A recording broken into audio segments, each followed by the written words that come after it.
Welcome. In front of me is a BLACKVIEW A70, and today I'll show you how you can enable and also set up your portable hotspot.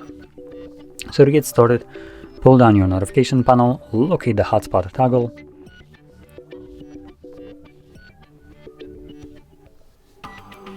there we go. So that's right here for me. So once you locate your toggle, you want to hold it. This will quickly take you to the settings. Now when doing this for the first time, you do want to hold it. Afterwards, you can just tap on it to turn it on. The reason why you want to do this like this right now to access the settings is because if you tap on the hotspot password, you will realize that the password right here is just some randomly generated one, and it's not easy to remember, not easy to write down. So what I recommend you do is simply remove this entire password and set your own. Now your new password does need to have 8 characters in length. That can be letters, numbers, both, it doesn't really matter. But once it's 8 characters, you can then tap on OK to save it.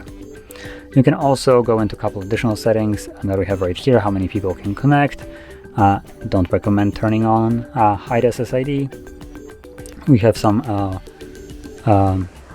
whitelist mode. Not exactly sure what that is, to be honest. I guess people that can connect to it, I would assume. It looks like that's about all the settings that I would recommend changing or like looking into.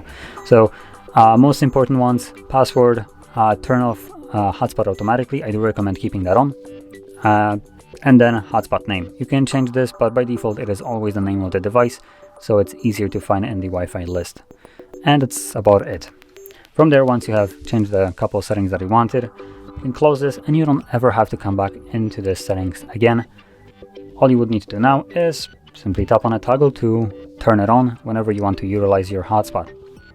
And obviously if you forget your password, you can quickly hold it, access the settings and check it out from there. Now once you're done with your hotspot, you can either wait whatever the timer is for turning it off automatically when it's not being used, or you can tap on a toggle yourself to turn it off. Now you do want to turn it off because it does use the Wi-Fi antennas to broadcast your hotspot. So when your hotspot is running, you yourself using the phone will be utilizing your mobile network instead of Wi-Fi. So something to keep in mind. I can kind of demonstrate it. So if I turn it on, you can see that Wi-Fi does turn off automatically. And once I disable hotspot, it will re-enable. So there we go. So anyway, that is how you could set up and use your hotspot. And if you found this very helpful, don't forget to hit like, subscribe, and thanks for watching.